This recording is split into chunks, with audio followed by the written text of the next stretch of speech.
नमस्कार। बड़े चेहरे खास मुलाकात में हमारे साथ एक ऐसी शख्सियत हैं जो लाखों वोट से जीतते हैं और एक बार नहीं कई बार से करते चले आ रहे हैं। आप सोचते होंगे कि लाख वोट तो कम से कम एक विधानसभा में होते ही हैं, लाख वोट से कौन जीतेगा। तो चलिए बिना देर किए आपका परिचय करा देते हैं। पंकज सिंह जी हैं, उत्तर प्रदेश के नोएडा से विधायक हैं, ये इनका सबसे बड़ा परिचय है। दूसरा, देश के रक्षा मंत्री राजनाथ सिंह जी के सुपुत्र भी हैं। तो पंकज सिंह जी, इस समय मध्य प्रदेश की नब्ज टटोलने यहाँ पे आप आए हुए हैं। आप हम तो विदिशा में टहल रहे थे, घूम रहे थे, आपसे मुलाकात हुई। तो हम ये जानना चाहते हैं कि बीजेपी यहाँ किन मुद्दों पे चुनाव लड़ रही है। देखिए, स्वाभाविक रूप से भारतीय जनता पार्टी तो हमेशा ही जनता के हित के मुद्दों को लेकर ही आगे बढ़ती है। डेवलपमेंट ही हमारा सबसे प्राइमरी मुद्दा होता है, क्योंकि उसी से लोगों के अ, जीवन अ, को स्तर को हम सब लोग बढ़ा सकते हैं, उनके जीवन को एक सकारात्मक दिशा में ले जा सकते हैं। तो हमेशा हमारा डेवलपमेंट तो एक प्रमुख मुद्दा रहता है, और इस बार भी है। शिवराज चौहान जी ने जो काम किए हैं, केंद्र सरकार श्री नरेंद्र मोदी जी के नेतृत्व में जो काम हुआ है, उसने पूरे देश का ही माहौल बदला है। और मैं देख रहा हूँ कि गांव-गांव में जाकर भी तो ये जन-जन को इस बात पर गर्व है, और लोग इस बात से उत्साहित हैं एक बार फिर से भारतीय जनता पार्टी की सरकार मध्य प्रदेश में लाने के लिए। बिल्कुल, आप कह रहे हैं कि उत्साहित हैं। अब चूंकि जाहिर सी बात है, अब जब पत्रकार सवाल करता है तो विपक्ष के भी कई सवाल होते हैं, तो आदमी पूछता है, स्वाभाविक सी बात है। वो कहते हैं भैया आप डेवलपमेंट की बात, वो कहते हैं मतलब कि कांग्रेस, कि आप तो डेवलपमेंट अभी का आपने कहा, पर आप पोस्टर राम मंदिर के लगाते हैं। आप कहते हैं शिवराज सिंह चौहान, लेकिन वो कहते हैं कि चेहरा के बता ही नहीं रहे हैं कि किस चेहरे पे लड़ रहे हैं चुनाव।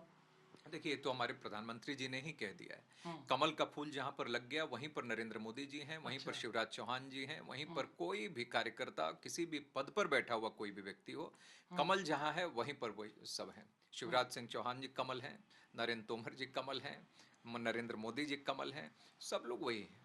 और जहाँ तक रही श्री रामचंद्र जी के पोस्टर की बात, तो देखिए, हम सब लोग अपने डेवलपमेंट की बात तो करते हैं, लेकिन भगवान श्री रामचंद्र जी के अस्तित्व पर प्रश्न चिन्ह खड़ा करना कांग्रेस ने किया है। सनातन धर्म को गालियां देना, या कांग्रेस जिस गठबंधन में है वो गठबंधन ये सब काम करता है, तो हम उनके जैसे तो नहीं हो सकते। हम इस बात को समझते हैं हम लोग कि यहाँ के करोड़ों करोड़ लोग श्री रामचंद्र जी के नाम से ही अपने जीवन की शुरुआत करते हैं, दिन की शुरुआत करते हैं। हमारी सांसों में भगवान श्री रामचंद्र जी बसते हैं, तो उनको छोड़कर हम किसी भी दिशा में कहाँ जाएंगे, क्या प्राप्त करेंगे। तो भगवान श्री राम को तो छोड़ा नहीं जा सकता, लेकिन चुनावी मुद्दा भगवान श्री रामचंद्र जी नहीं होते हैं। श्री रामचंद्र जी लोगों के सांस से, जीवन से जुड़े हुए हैं, लेकिन वो चुनाव के मुद्दे नहीं हैं। चुनाव तो डेवलपमेंट के मुद्दे पर हम लोग लड़ते हैं। हाँ, भगवान श्री रामचंद्र जी का नाम चुनाव में कांग्रेस इसका उपयोग जरूर करती है, ताकि उनको एक वर्ग का वोट हासिल हो सके।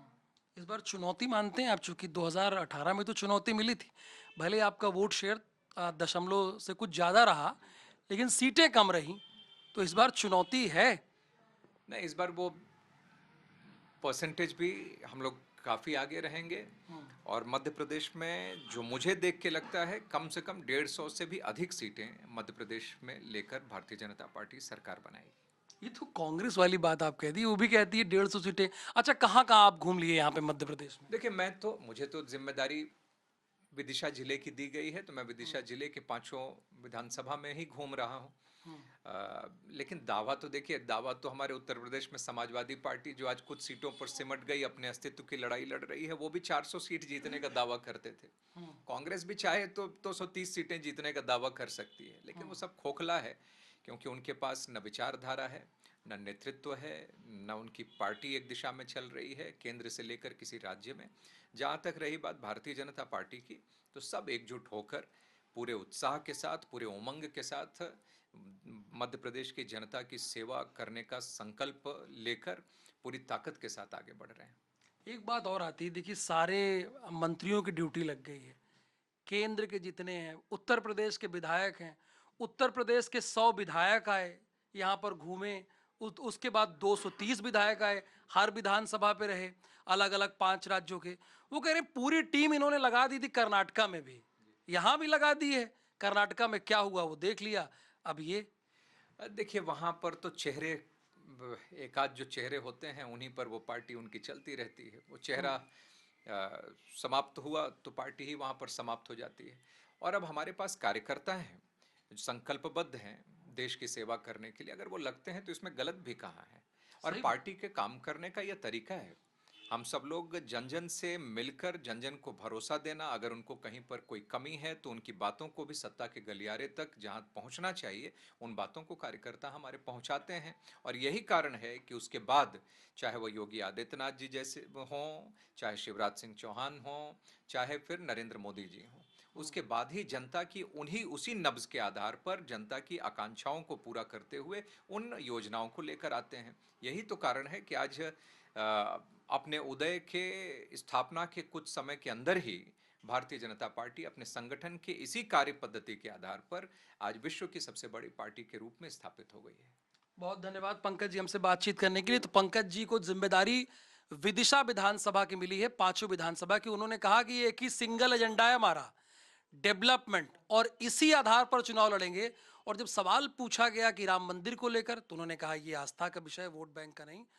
तो विदिशा से कैमरामैन अजय मालवी के साथ राहुल सौमित्र।